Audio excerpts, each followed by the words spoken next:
Bonjour et bienvenue dans cette vidéo qui fait suite à la comparaison entre Amazon Cloud Drive et Google Drive. Donc on a vu dans la précédente vidéo comment était fait en fait Amazon Cloud Drive et comment ça se présentait à l'intérieur du compte. Aujourd'hui je vais ouvrir avec vous un compte Google Drive qui est vierge pour vous montrer comment ça marche, et puis on va regarder à l'intérieur aussi comme on a fait avec Amazon Cloud Drive pour voir quel est le service qui est le mieux adapté à votre situation.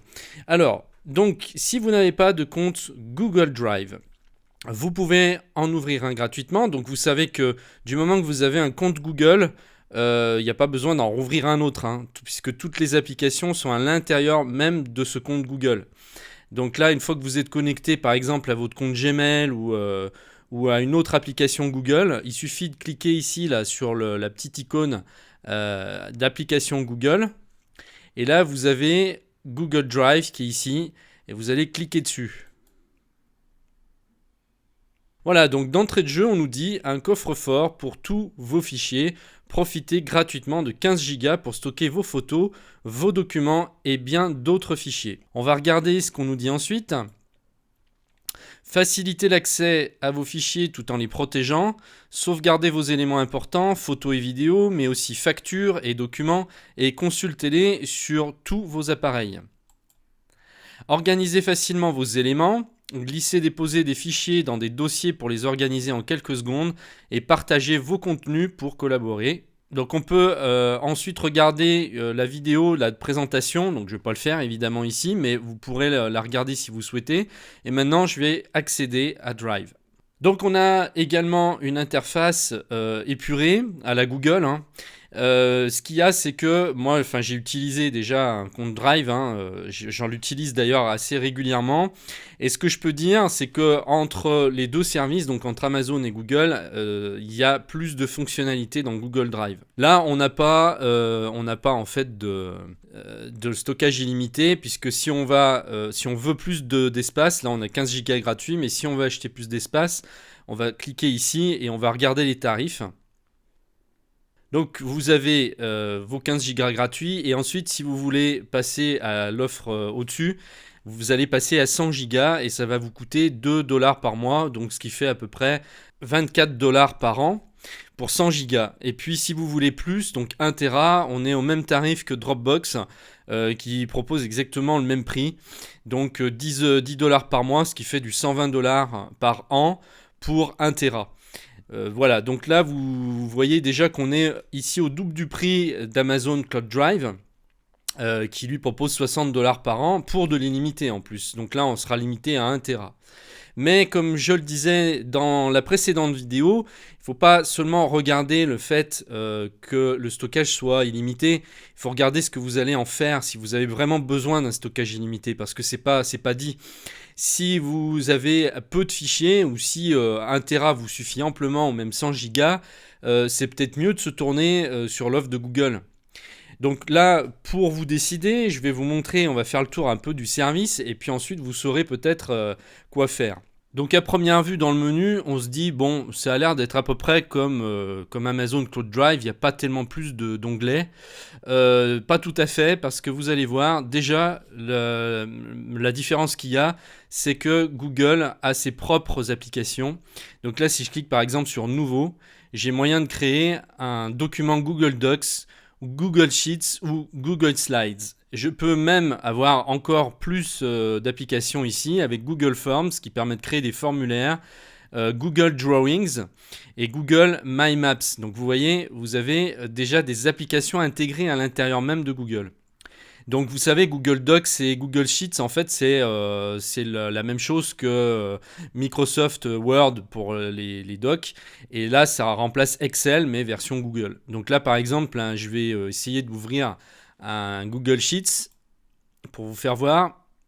Vous voyez qu'on accède directement en fait à un tableur qui ressemble vraiment beaucoup à Excel, en beaucoup plus simple et beaucoup plus allégé bien sûr, mais la particularité qu'il a, c'est qu'il est directement disponible en ligne. Donc là, il n'y a rien à installer sur son ordinateur, le logiciel est carrément hébergé sur les serveurs de Google et vous faites tout à partir d'Internet. Donc c'est quand même assez révolutionnaire. Donc si vous avez besoin d'un tableur mais que vous n'allez pas faire des trucs hallucinants, vous n'allez pas faire des macros avec, vous n'avez pas besoin de fonctionnalités de tout ce qu'il y a en fait dans Excel, bah, ça peut suffire amplement. En plus c'est gratuit. Bon, maintenant je vais faire un test. Donc là je fais un test. Je vais maintenant enregistrer mon fichier. D'ailleurs, je crois que j'ai pas besoin d'enregistrer puisque ça se fait automatiquement. En fait, j'ai juste à nommer ici mon fichier là en disant test. Et normalement, si je reviens sur Google Drive, donc là c'est où sont tous mes documents. Voilà, et automatiquement, en fait, au bout de quelques secondes, quand je reviens dans mon Drive, donc c'est là où en fait tous les documents vont se mettre par défaut. Hein. Mon Drive, en fait, c'est un peu mon disque dur virtuel, donc sur Google. Bah, il m'a mis le fichier, vous voyez. Donc là, je peux le rouvrir. Donc il n'y a même pas besoin en fait de faire de sauvegarde. Dès que je vais le modifier, voilà, dès que je modifie en fait le fichier, il enregistre les modifications, j'ai rien à faire. Donc là, je ferme, je peux fermer et automatiquement là, il va me répercuter les changements dans le dossier. La prochaine fois que je l'ouvrirai, il aura pris les changements en compte. Alors maintenant, je vais créer par exemple un dossier Google Docs.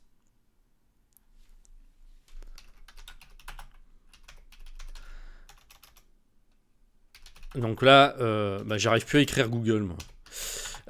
Donc là, en fait, c'est l'équivalent de Word. Donc c'est un traitement de texte, hein, pareil, qui est gratuit. Donc une application qui est donnée par Google. Donc test de Google Docs, bah, il me l'a mis. Voilà.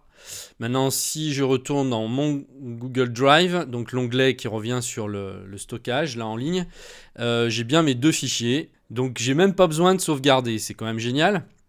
Donc, comment ça se passe après? Donc là, mon Drive fonctionne vraiment comme un disque dur d'ordinateur, sauf que c'est sur Internet. Donc là, si je vais dans mon Drive, je peux créer un nouveau dossier. On va essayer. On va l'appeler Essai, créer. Voilà, donc là, j'ai mon dossier qui est apparu avec mes documents ici. Je peux modifier l'affichage ici, là, et le mettre en liste plutôt que en mode comme on avait juste avant. Donc là, voilà, on a le mode liste un peu comme c'est sur un disque dur. Hein. Et puis, je peux par exemple faire passer ce document dans le dossier essai, par exemple. Voilà. Maintenant, je vais dessus. Il est à l'intérieur. Donc, je vais revenir sur mon Drive. Là, on a le dossier qui apparaît sur la gauche. Je peux en créer un deuxième. Nouveau dossier.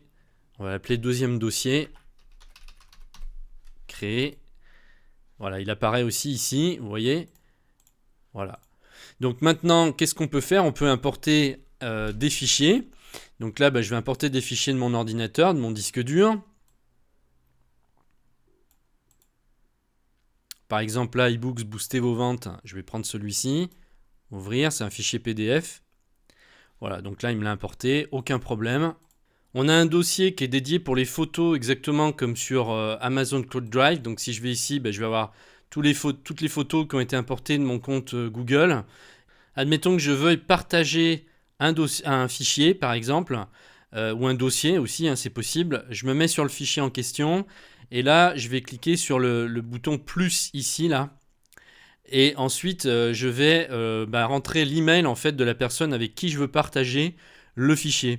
Et donc, je peux lui donner l'autorisation soit de modifier le fichier, soit simplement lui donner l'accès en lecture. Je peux aussi lui donner la possibilité de mettre des commentaires. Donc la plupart des fichiers, en fait, on va surtout les partager en lecture la plupart du temps, parce que la modification, c'est vraiment si vous collaborez avec quelqu'un qui va aller, par exemple, comme tout à l'heure, on a créé un fichier Excel, il va aller sur ce fichier, il va le modifier de son côté, et voilà, il pourra faire ce qu'il veut. Donc faites attention à ça, parce que si c'est des fichiers qui craignent, il faut pas oublier de les mettre en mode lecture. Comme ça, la personne ne pourra pas, elle pourra que le consulter, mais pas le modifier. Donc là, je vais le mettre par exemple en lecture, puis après, ici, vous mettez l'email de la personne à cet endroit, et puis vous faites OK. Donc vous voyez qu'au niveau déjà des partages, on a plus de possibilités en fait que sur Amazon Cloud Drive. On peut aller plus loin dans les réglages, il y a beaucoup plus de paramètres en fait. Là, je peux aussi simplement, par exemple, obtenir un lien de partage. Donc l'accès à ce fichier ne se fait que sur invitation. Donc là, du moment que je prends ce lien qui est généré automatiquement pour ce fichier-là, ben, je vais pouvoir l'envoyer par exemple à quelqu'un, ce lien.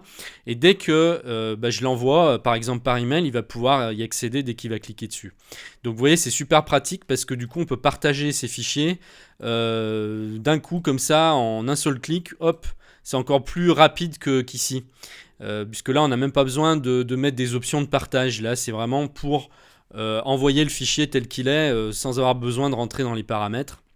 Et puis la grosse différence qu'il y a avec Amazon Cloud Drive, c'est qu'ici vous avez un petit logiciel que vous pouvez installer qui va synchroniser en fait vos machines et qui va transformer Google Drive en un Dropbox en fait. C'est exactement la même chose, ça va fonctionner pareil que Dropbox grâce à ce petit logiciel qui va se mettre ici comme Dropbox. Vous allez voir ici Google Drive qui va se mettre et ça va marcher exactement pareil. Vous allez pouvoir l'installer par exemple sur toutes vos machines si vous avez un Mac ou un autre PC et il va synchroniser les fichiers de la même manière. Donc vous n'êtes pas obligé de l'utiliser, vous pouvez utiliser Google Drive uniquement comme ça en ligne, en disque dur virtuel distant, ou alors vous l'utilisez carrément comme Dropbox. Mais donc vous voyez que là, encore une fois, il y a des possibilités supplémentaires. Alors moi, j'ai tendance à dire ici que j'ai une petite préférence quand même pour Google Drive au niveau de la présentation, au niveau de ce qu'on peut faire, de la légèreté. L'interface fait moins grossière et on peut aller plus loin. Donc pour conclure, je dirais qu'Amazon Cloud Drive est plus fait pour stocker les photos et les vidéos. C'est-à-dire que si on a énormément de photos et de vidéos, je pense qu'il vaudra mieux se tourner vers Amazon. Et si c'est plus des fichiers, Google Drive, à mon avis, sera plus adapté. Si par exemple vous travaillez beaucoup avec Word ou Excel, eh bien, il vaudra peut-être mieux opter pour Google.